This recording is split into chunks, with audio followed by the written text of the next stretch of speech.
Você já parou para pensar que em cada pedra, cada ruína, cada parede antiga podem estar escondendo segredos de como as pessoas viviam, construíam e sonhavam milhares de anos atrás? É como se a arquitetura fosse uma cápsula do tempo e a arqueologia fosse a chave para abrir. Oi, eu sou a Gabi Carvalho, estudante de arquitetura, e esse é o Além da Planta. No episódio de hoje, a gente vai mergulhar em um tema fascinante: como a arquitetura pode contar a história de uma civilização. Vamos explorar alguns métodos utilizados e cidades que são ótimos exemplos disso.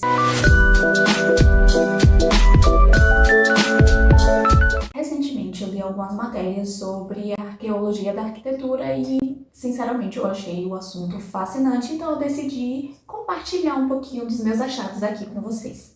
Antes da gente entrar no assunto central do vídeo, a gente precisa analisar um pouquinho de como a arquitetura e a sociedade interagem. O mundo, obviamente, está em constante evolução e mudança, e a arquitetura acompanha essa evolução. A arquitetura, assim como a arte, acaba sendo um reflexo do momento histórico que a sociedade se encontra, mostrando a gente, em grande parte, como era o funcionamento político, social, econômico e religioso daquela época. Isso acontece tanto em escala micro, como, por exemplo, a sua casa refletindo a sua personalidade, mas também em escala macro, quando toda uma sociedade é refletida na sua arquitetura e urbanismo, desde questões políticas, religiosas e culturais até os contextos geográficos. E aí, nessa mistura, a gente entra na matéria de arqueologia da arquitetura. A arqueologia é o campo que estuda aquilo que foi deixado por gerações passadas. Então, a arqueologia da arquitetura é justamente esse estudo, só que aplicado à arquitetura. Essa é uma área que eu particularmente acho super fascinante, porque através das construções você consegue entender toda a dinâmica de uma sociedade. Historicamente, essa relação entre arquitetura e arqueologia começou ali em meados do século XIX, que foi mais ou menos quando os pesquisadores perceberam que as edificações contam também a história daquele povo que eles estavam estudando. Nessa área vão ser estudadas edificações arquitetônicas do ponto de vista arqueológico. Então eles vão basicamente estudar toda a evolução arquitetônica daquela construção. Todo esse estudo vai envolver tanto as questões estruturais de técnicas construtivas e materialidade, quanto também a distribuição espacial e o tamanho dos ambientes estudados, mas também a própria construção e distribuição da cidade que aquela construção está inserida. Nesse estudo estão envolvidos também o estudo do solo, do terreno, das rochas que circulam aquela edificação, todo o estudo estrutural envolvendo também as técnicas construtivas, materiais e as próprias patologias encontradas naquela edificação. Também vão ser feitas escavações arqueológicas, a análise do estilo daquela edificação e diversos outros pontos que vai depender daquela edificação em específico. É muito interessante porque não é só um arquiteto que vai lá e faz o levantamento da planta e da estrutura daquela edificação, mas além dos elementos construtivos e decorativos, também é feita uma análise geológica, mineralógica e físico-química daquela edificação e do seu entorno. Então é um estudo muito demorado que envolve uma equipe grande que vai além do arquiteto para que seja feita uma análise mais fiel possível. É óbvio que a gente tem diversos exemplos dessa área, mas eu separei dois para a gente dar uma olhadinha um pouco mais aprofundada. Um dos exemplos mais imponentes que a gente tem é do Egito Antigo. Quando a gente estuda a distribuição e as edificações dessa sociedade, a gente entende muito sobre as questões políticas, sociais e religiosas daquela época. Então vamos por partes. Primeiro, a gente vai analisar a distribuição e organização das cidades. Quando se trata do Egito Antigo, a gente tem basicamente duas categorias de cidades, que seria a cidade dos vivos e as cidades divinas. Então, em uma, a gente vai ter o lugar onde a vida acontecia, e na outra, os templos e tudo ligado à religião. Então, só daí a gente já consegue perceber alguns aspectos sobre essa sociedade. Primeiro, a importância da religião, e segundo, esse distanciamento entre a população e os deuses. O segundo ponto é a diferença de escala dessas duas cidades. Enquanto na Cidade dos Vivos a gente tem uma escala realmente humana e feita para as pessoas que usavam aquele espaço, nas Cidades Divinas a gente tem uma escala que é completamente fora da escala humana. É tudo muito grandioso, mostrando justamente a imponência e a grandiosidade das divindades. To be taken seriously as Pharaoh, Hatshepsut knows she needs to build like one. So to immortalize her reign for the ages, she commissions a massive mortuary temple on the west bank of Thebes. Today, the temple is surrounded by barren desert. But in ancient times, landscaped gardens and pools would have made it one of the most lavish monuments in the world.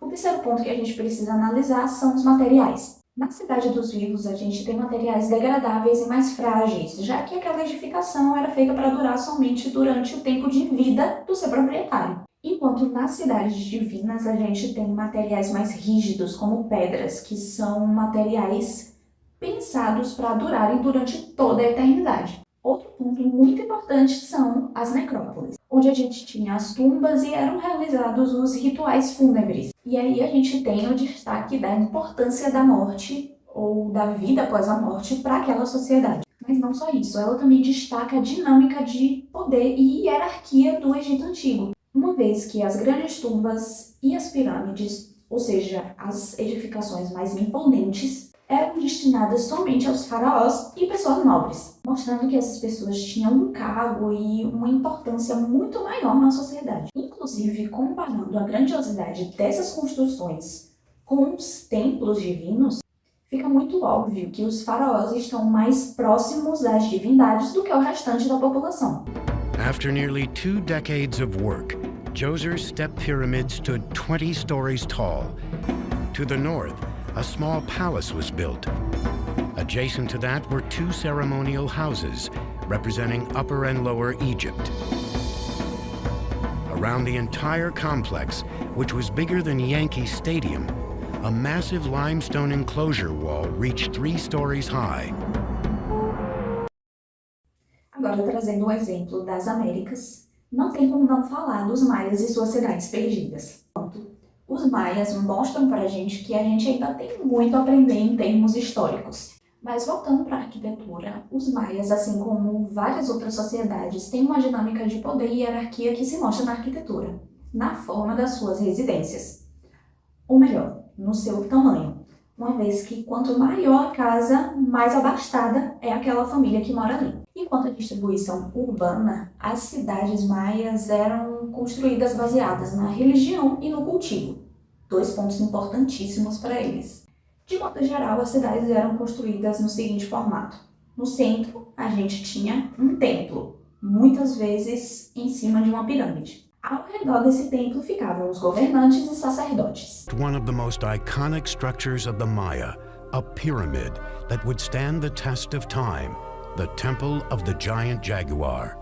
The most valuable monument was one that took a lot of effort. So a big temple pyramid is an indication of your power, your strength, your prestige.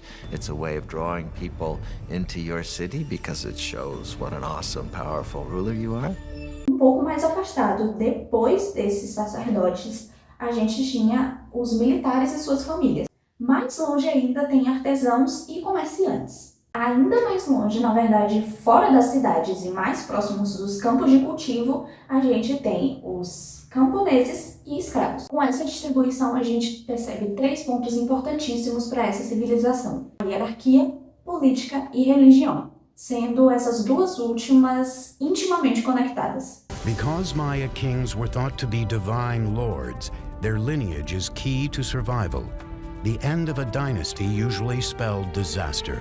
É isso, viajamos por pirâmides que atravessam milênios e cidades perdidas na selva. A arqueologia da arquitetura mostra que construir nunca foi só sobre pé de tijolo, mas também sobre memória, identidade e, claro, sobrevivência. E se você tem interesse em se aprofundar no tema, eu deixei todas as referências usadas para criar esse vídeo na legenda. Afinal, quanto mais a gente entende o passado, mais criativo e consciente a gente fica para projetar o futuro. Se curtiu essa viagem no tempo e espaço, já se inscreve, deixa o like e me segue no Instagram para não perder nada. Agora me conta aqui nos comentários o que você achou sobre esse episódio e quais temas você quer ver por aqui. E aí, bora além da planta?